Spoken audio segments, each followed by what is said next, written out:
Good morning बच्चों। आज की क्लास 8 की साइंस की क्लास में आप सबका स्वागत है। और जैसा कि आप लोग ब्लैक बोर्ड पे देख रहे हैं कि हम आज क्लास 8 के साइंस का पहला लेसन पढ़ने जा रहे हैं और इस लेसन का नाम है विज्ञान एवं तकनीकी के क्षेत्र में नवीनतम प्रगति।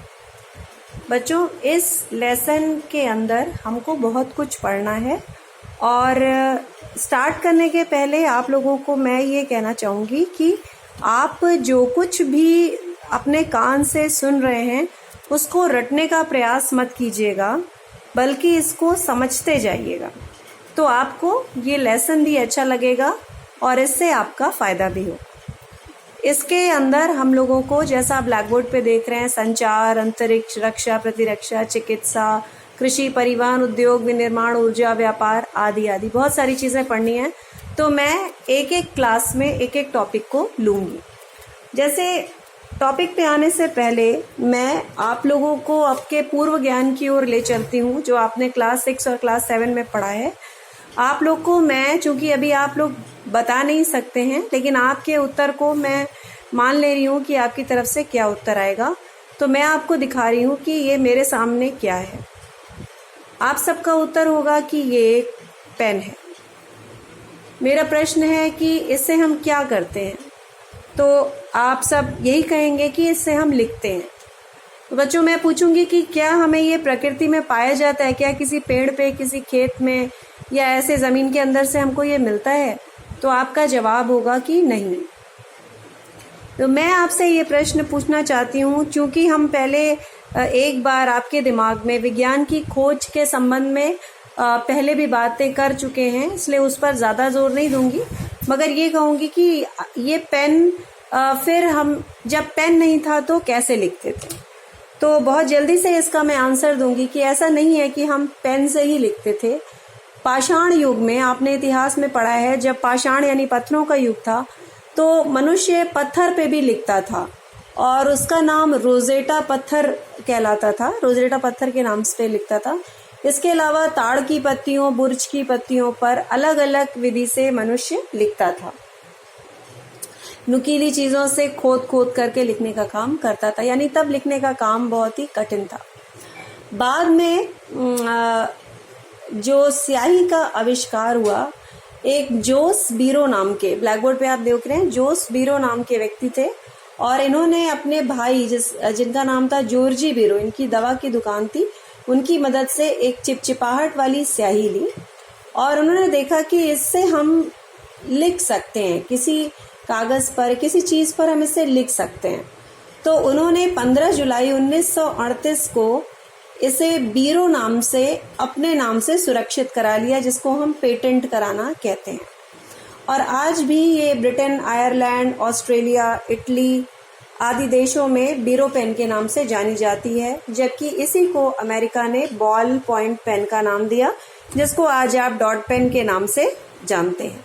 तो ये तो था विज्ञान को मैंने एक बार आपका पुनरावृत्ति करा दी, अभ्यास करा दिया, ताकि आपको ये समझ में आए कि हाँ, विज्ञान ने तकनीकी को जन्म दिया है, तकनीक को जन्म दिया। विज्ञान ने कुछ आविष्कार किए हैं जो बहुत उपयोगी सिद्ध हुए हैं।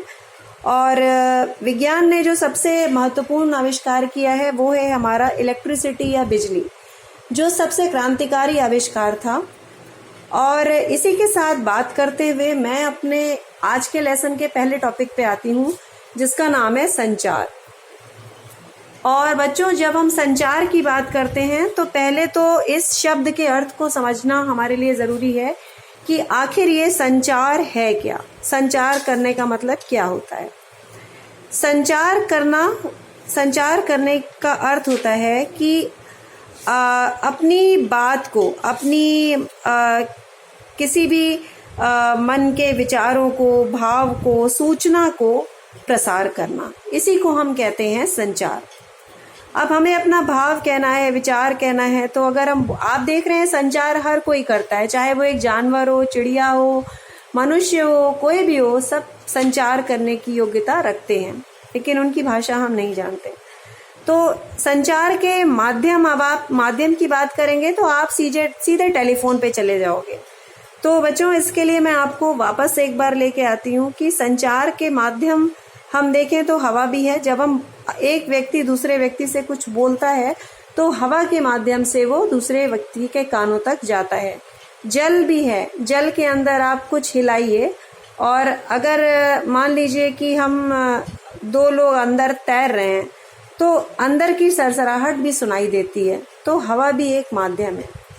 और ठोस से भी संचार होता है। अगर आप मान लीजिए ये मेरे सामने एक टेबल है और मैंने बजाया तो इसमें भी जो साउंड है वो ये साउंड जो है इसमें प्रसार हो रहा है इसका और हम इसको सुन सकते हैं। तो पहले हमारे पास माध्यम क्या था, अपनी बात को कहने का माध्यम क्या था? आप सब लोग जानते हैं कि पहले चिट्ठी लिख लेते थे और भेजते कैसे थे? अगर कोई दूर रहने वाला व्यक्ति हो तो कैसे भेजते थे? ये तो आप बचपन से पढ़ते चले आ रहे हैं कि कबूतर के माध्यम से भेज देते थे, या कोई व्यक्ति सूचना लेकर के जाता था तो बहुत समय में उस तक सूचना पहुंचती थी। धीरे धीरे वैज्ञानिक आविष्कारों ने जन्म लिया और जैसे जैसे वैज्ञानिक आविष्कारों ने जन्म लिया तो हमारे सामने बहुत से उपकरण आए और इन उपकरणों ने हमारी मदद करी कि हम कैसे अपनी बात को एक जगह से दूसरे जगह तक पहुंचा सकते हैं। तो पहले हमारे सामने टेलीग्राफ आया। टेलीग्राफ को मॉर्स नामक व्यक्ति ने खोजा था। मैं यहाँ ब्लैक बोर्ड पे लिख रही हूँ टेलीग्राफ।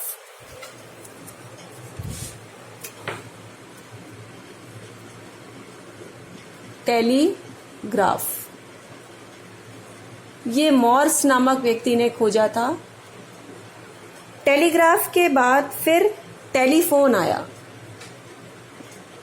टेलीफोन ये सूचना के संचार के क्षेत्र में बहुत बड़ी क्रांति थी और आप सब जानते हैं इसको किसने खोजा था? ग्राहम बेल नामक व्यक्ति ने खोजा था। फिर उसके बाद रेडियो आया। रेडियो ने इस चीज को और मजेदार बना दिया। पहले तो हम जान लें किसने खोजा था? मार्कोनी नामक व्यक्ति ने खोजा था। मार्कोनी ने इसे खोजा था। तो हुआ क्या कि रेडियो तक आते आते ये और ज्यादा प्रबल हो गया हमें अपने संदेश को पहुंचाना, क्योंकि इसके माध्यम से न केवल हम अपनी बात न्यूज पहुंचा सकते थे बल्कि मनोरंजन भी करने लगे। और अगर हम शिक्षा के क्षेत्र में बात करें तो शिक्षा के लिए भी इसने बहुत ही महत्वपूर्ण रोल अपना प्ले किया कि जिसमें हम आवश्यक सूचनाओं को क्लास को रेडियो के माध्यम से, आज भी आप मीना मंच सुनते हैं रेडियो के माध्यम से। गांव में हमारे पास अभी सभी जगह पे कंप्यूटर की उपलब्धता नहीं है, इंटरनेट नहीं है, तो अभी भी रेडियो हमारे लिए शिक्षा का एक प्रबल माध्यम बना हुआ है। और आजकल कोरोना के चलते रेडियो के माध्यम से अनेक क्लासेस चलाई जा रही हैं जो आप अपने रेडियो पे सुन सकते हैं। रेडियो के बाद जो नया माध्यम आया वो था हमारा टेलीविजन। टेलीविजन ने पढ़ाई को और पढ़ाई के साथ साथ मनोरंजन को भी आसान कर दिया और इसकी खोज लगभग 1925 तक हो चुकी थी। इसके खोजकर्ता जो थे वो बेयर्ड नाम के व्यक्ति थे, बेयर्ड। और धीरे धीरे 1960, अभी तो 1925 पर हम हैं, 1960 तक पहुंचते पहुंचते कंप्यूटर का आविष्कार हुआ, जिसको आप कक्षा 6 में पढ़ चुके हैं कि कैसे वो आया। और इसके साथ में बच्चों आपको ये बताना चाहूंगी कि इसी बीच 1950 में, सन 1950 में रूस एक देश है, आप सब जानते हैं रूस, इसने स्पुतनिक नाम का एक शैक्षिक उपग्रह, दूरसंचार उपग्रह भेजा था। आपके मन में आ रहा होगा कि ये दूर संचार उपग्रह है क्या? दूर माने दूर, जो बहुत दूर हो, संचार यानी फैलाना, संचार करना। तो एक ऐसा उपकरण भेजा जिससे कि हम दूर सुदूर जगहों पर सूचनाओं को बहुत तेजी के साथ भेज सकते हैं। और भारत ने भी बहुत सारे उपग्रह भेजे जिसकी चर्चा हम अपनी अगली क्लास में करेंगे। और भारत ने भी संचार को अपना सशक्त माध्यम बनाया है। उसका एक उदाहरण आज आपके सामने है कि हम बिना क्लास के पढ़ाई कर रहे हैं। तो भारत ने जो पहला अपना शैक्षणिक चैनल शुरू किया था उसका नाम एकलव्य था। इतनी सारी बात बताने के पीछे मेरा उद्देश्य था कि पहले आपके मन में इस लेसन के लिए जिज्ञासा शुरू कर सकूं, क्योंकि वही बात मैं दोहराती रहूं कि बार बार टेलीफोन आया, टेलीविजन आया, कंप्यूटर आया। इसको आप पहले थोड़ा सा इसके प्रति रुचि लें कि कैसे ये सब आया। क्या इन सब के आने के पहले पढ़ाई नहीं होती थी? पढ़ाई होती थी, तब भी पढ़ाई होती थी, और पढ़ने के विभिन्न विभिन्न साधन थे।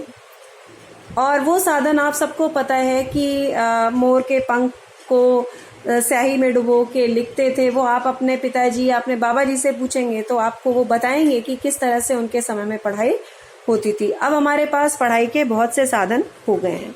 लेकिन बच्चों, अभी जब आप मोबाइल यूज कर रहे हैं तो आपने देखा कि इसमें टेक्नोलॉजी ने बहुत प्रगति कर ली है, और आप स्मार्टफोन भी आज अपने हाथ में लेकर के पढ़ रहे हो, जिसमें व्हाट्सएप के माध्यम से आपको पढ़ा रहे हैं, और वीडियो कॉन्फ्रेंसिंग करते हैं, जिसमें हम एक दूसरे को देख करके बातचीत करके कई लोगों को, जैसे जूम क्लाउड नाम का एक ऐप है, जूम क्लाउड, आज के समय में इस ऐप का बहुत ज्यादा प्रयोग हो रहा है, जूम क्लाउड। और एक और चीज मैं बता दूं, ये एलिमेंट जैसे आप व्हाट्सएप का यूज करते हो, इसी तरह से ये अपने देश में बना पहला सॉफ्टवेयर है व्हाट्सएप की तरह, जिसपे आप एक दूसरे से बात कर सकते हो। ठीक व्हाट्सएप की तरह काम करता है और पूरी तरह ये भारत में निर्मित है, एलिमेंट। इसके विषय में ज्यादा ना जाते हुए मैं आप लोगों को ये बताना चाहूंगी कि सूचना के क्षेत्र में जो क्रांतिकारी कदम आए, 3G 4G थर्ड ने हमारी जो सूचना फैलाने की शक्ति है उसको कई गुना बढ़ा दिया।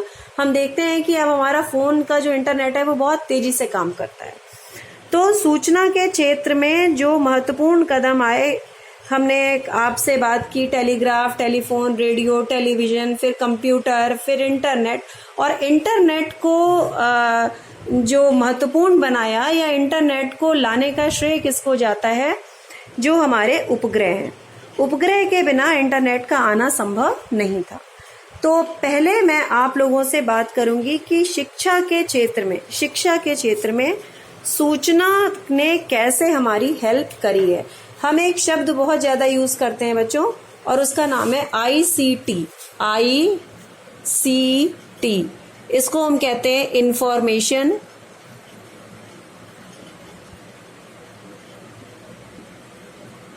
C से कम्युनिकेशन,